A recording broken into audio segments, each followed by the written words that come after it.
Assalamualaikum warahmatullahi wabarakatuh. Kami dari kelompok 9 akan memaparkan materi terkait internalisasi keaswajaan pada UMKM Warung Steak and Shake. Di sini kami beranggotakan saya sendiri Firlatiana Berlian dengan NIM 2210111056. Saya Dwi Chandra Dinugraha dengan NIM 2210111265.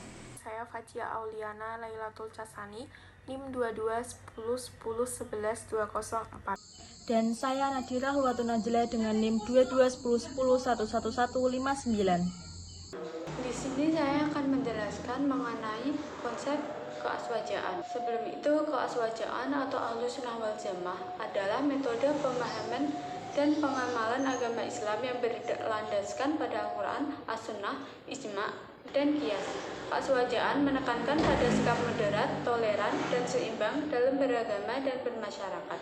Konsep keaswajaan atau Ahlus Sunnah wal Jamaah menurut Kyai Haji Hasyim Asy'ari sebagaimana tertuang dalam Qonun Asasi mencakup 3 aspek inti, akidah, syariah, dan akhlak. Ketiga aspek ini terintegrasi menjadi satu kesatuan ajaran yang merangkum seluruh prinsip keagamaan Islam.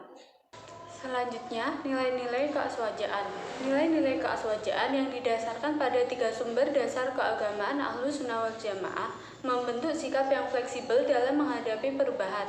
Nilai-nilai ini meliputi tawasud atau moderat, i'tidal atau berkeadilan, tawazun atau seimbang, tasamu atau toleran, dan amar ma'ruf nahi mungkar atau mengajak kebaikan dan mencegah keburukan. Nilai-nilai ini membimbing umat Islam untuk mencapai keselamatan dan kebahagiaan dalam kehidupan. Pertama, tawasud dan i'tidal adalah 2 sikap penting yang saling melengkapi dalam menciptakan kehidupan harmonis. Tawasud menekankan keseimbangan, menghindari keberlebihan dalam segala aspek kehidupan, sedangkan i'tidal mengajarkan keadilan dan kelurusan, berpegang teguh pada kebenaran tanpa memihak. Dengan mengamalkan keduanya, kita dapat hidup berdampingan secara damai, menghargai perbedaan, dan menjauhi ekstremisme. Selanjutnya, tasamuh. Tasamuh adalah sikap toleran. Secara etimologi, kata tasamuh berasal dari bahasa Arab artinya berlapang dada atau toleransi. Toleransi yang diimbangi dengan teguh dalam sikap pendirian.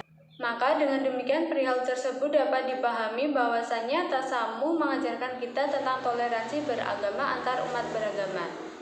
Sehingga sebagai manusia yang juga diberikan jiwa sosial, pastilah akan saling membantu satu sama lainnya tanpa memandang agama, suku, ras, dan kebudayaan. Selanjutnya, tawazun. Tawazun adalah suatu sikap yang mampu menyeimbangkan diri pada saat memilih sesuatu sesuai kebutuhan. Seimbang antara kebutuhan dunia dan akhirat, seimbang kebutuhan rohani dan jasmani, seimbang kebutuhan ilahiyah dan akliyah, dan seimbang dalam kebutuhan hidup sehari-hari. Dan yang terakhir, amar ma'ruf nahi mungkar. Secara bahasa, amar ma'ruf nahi mungkar berarti menyuruh kebaikan dan mencegah kejahatan. Dalam syariat Islam, konsep ini menjadi dasar bagi umat Islam untuk aktif menyeru orang lain kepada kebaikan dan menghentikan segala bentuk keburukan. Landasan teori nilai-nilai keaswajaan. Yang pertama yaitu tawazun. Tawazun atau seimbang dalam segala hal.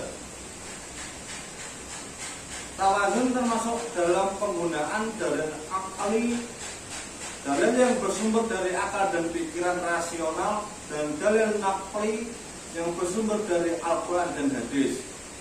Firman Allah Subhanahu wa taala, laqad arsalna rusulana bil bayyinati wa anzalna ma'ahumul kitaba wal mizana liyaquman nasu bil qisti. Sungguh kami telah mengutus Rasul kami dengan membawa bukti kebenaran yang nyata, dan telah kami turunkan bersama mereka Alkitab dan neraca penimbang keadilan supaya manusia dapat melaksanakan keadilan. Quran surat Al-Hadid ayat 25. Tasamuh atau toleransi. Tasamuh atau toleransi yakni menghargai perbedaan serta menghormati orang yang memiliki prinsip hidup yang tidak sama. Namun, bukan berarti mengakui atau membenarkan keyakinan yang berbeda tersebut dalam meneguhkan apa yang diyakini. Firman Allah Subhanahu wa taala, faqula lahu qawlan layyina la'allahu yatadakkaru aw yakhsha. Maka berbicaralah kamu berdua, Nabi Musa alaihi wasallam dan Nabi Harun alaihi wasallam, kepadanya Fir'aun dengan kata-kata yang lemah lembut, dan mudah-mudahan ia ingat dan takut. Quran surat Toha ayat 44. Nah, di sini saya akan memberikan contoh studi kasus pada UMKM, yaitu warung stik. Restoran warung stik dan sik yang beralamat di Jalan Kelut Raya, nomor 2 Petompon, Kecamatan Gajah Mungkur, Kota Semarang, Jawa Tengah. Restoran warung stik dan sik cabang pertama di Kota Semarang. Pada kuliner stik ini hanyalah sebuah rumah makan sederhana yang dilengkapi dengan 4 meja makan, 4 kursi di setiap mejanya. Seiring dengan berjalannya waktu, usaha ini terus berkembang biak. Kini warung stik dan sik sudah menjadi legendaris, semakin dikenal masyarakat karena terjaganya kualitas rasa dengan harga yang terjangkau. Di Kota Semarang, warung stik dan sik ini sudah mulai terus berkembang ke kota-kota lainnya. Warung stik dan sik ini terus mengalami perkembangan bisnis yang positif hingga memiliki berbagai cabang di beberapa kota besar di Indonesia dan sudah tercatat telah memiliki sekitar ratusan cabang yang tersebar di seluruh kota-kota besar Indonesia. Kota-kota besar selain Semarang yang telah menjadi perluasan cabang warung stik dan sik antara lain Jakarta, Yogyakarta, Bandung, Medan, Malang, Solo, Pekanbaru, Denpasar, dan Bogor.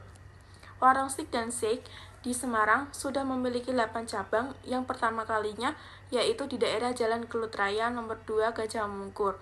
Sitasela didirikan pada tahun 2002, merupakan cabang yang pertama atau pionir sekaligus menjadi pendobrak pertama industri kuliner stik dengan harga terjangkau di Kota Semarang, yang mana seiring berjalannya waktu, warung stik dan sik mampu membuktikan bahwa dapat bertahan dan eksis hingga dibukanya cabang berikutnya di Kota Semarang. Perkembangan warung stik dan sik saat ini semakin berhasil, mulai dari menambah ide-ide menu baru, memperluas tempat, hingga mengubah desain ruangan seperti suasana di kafe-kafe saat ini, hingga omset penjualan per tahunnya semakin naik.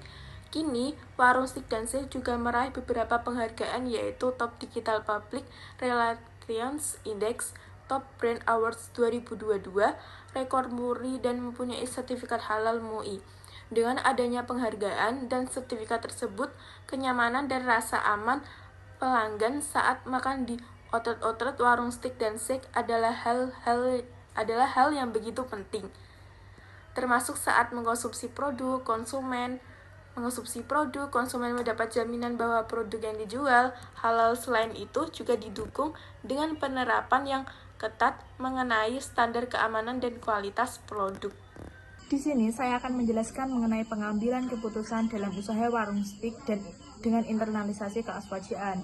Dalam berjalannya usaha, warung stik selalu mengedepankan nilai-nilai keaswajaan dan internalisasi keaswajaan. Setiap usaha pasti memiliki cara pengambilan keputusan yang berbeda-beda. Nah, pada usaha warung stik and shake memiliki salah satu keputusan besar, yaitu keputusan untuk memperluas jaringan cabangnya. Nah, sesuai dengan nilai keaswajaan, keputusan ini diambil melalui musyawarah untuk mencapai kesepakatan yang adil dengan mempertimbangkan keseimbangan dan keadilan antara manfaat dan resiko yang akan didapatnya. Nah, Jody Broto Suseno selaku pemilik warung stik and shake mengedepankan prinsip keadilan dengan memberikan kesempatan yang sama kepada semua karyawan untuk berkembang. Sikap tasamu yaitu toleransi, ta'awun, kerjasama diterapkan dalam berinteraksi dengan pesaing dan masyarakat. Sementara ukhuwah Islamiyah yaitu persaudaraan mendorong perlakuan adil terhadap sesama karyawan. Kemudian sikap amanah yaitu kejujuran dalam berdagang dan menjaga standar kualitas juga menjadi landasan utama dalam usaha. Selain itu, usaha warung Steak and Shake juga menerapkan prinsip tawasud, yaitu moderasi dengan menjaga keseimbangan antara keuntungan bisnis dan kesejahteraan karyawannya. Nah, warung Steak and Shake juga memiliki nilai sosial yang sangat tinggi, yaitu bisa dilihat dengan berbagai program sosial yang telah dilaksanakan, yaitu seperti memberi bantuan kepada korban-korban Palestina. Dengan demikian, internalisasi nilai keaswajaan dalam pengambilan keputusan bisnis dapat membawa dampak positif bagi perkembangan UMKM warung Steak and Shake ini. Nah, di warung Steak and Shake memiliki aspek yang sangat berkesan dalam pengelolaan bisnis, yaitu berbasis spiritual company. Rahasia spiritualitas dibalik eksistensi warung Steak and Shake sampai sekarang.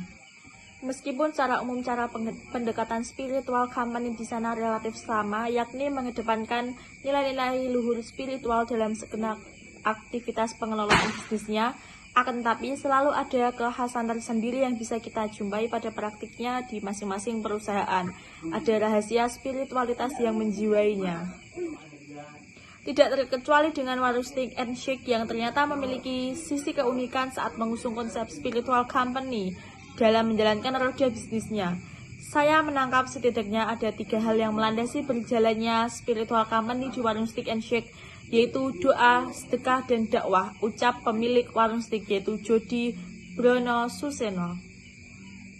Mungkin pengambilan keputusan besar yang ada pada warung steak adalah yang tadi saya jelaskan. Mungkin ada beberapa pengambilan keputusan yang mungkin ringan dan mudah, tapi saya hanya menjelaskan pengambilan keputusan besar yang mungkin terdapat pada usaha warung Steak and Shake.